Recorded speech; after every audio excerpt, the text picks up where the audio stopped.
history is the Native Americans, I think, that settled, lived here. I think they got pushed out in the earlier 1700s. It was in 1770 that our ancestors, they were caretakers of this land and then actually purchased it in 1775.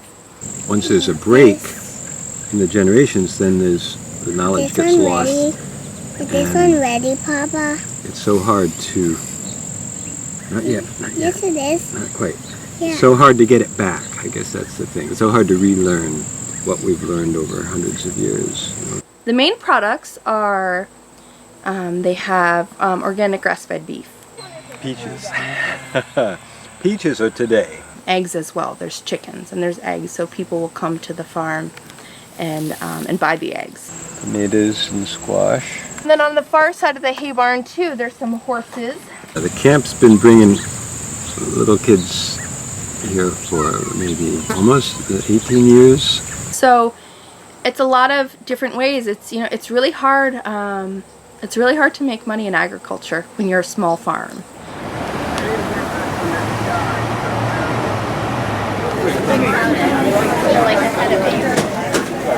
So these mushrooms are indoor cultivated mushrooms, and so because there's no dirt involved in the growing process, they're very, very clean. They're also very, very fresh. When you buy like shiitake mushrooms at the store, they can look already quite dry. What's the advantage of selling at a farmer's market? Well, you have direct contact with the customer, so that's better. And also, there's a better margin for us than if you sell them to a store that's going to resell them. And they're local, which is also a big perk. A lot of mushrooms that you buy, even if they call them local, are from about Pennsylvania. So these are our mushroom grow rooms.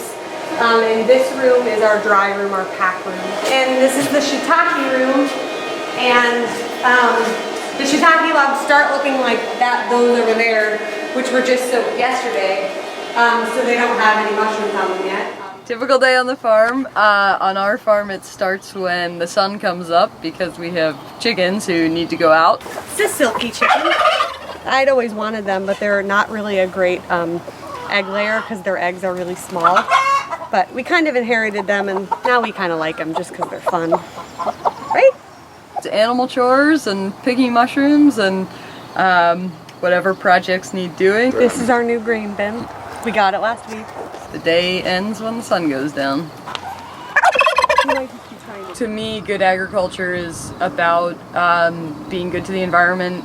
It's about having a positive impact on your community. It's about animal welfare, and it's also about the human aspect, both in terms of farm workers and food access. Farm to table means that something is grown in a place that's truly a farm, something that is an actual like harmony with the earth, not a factory.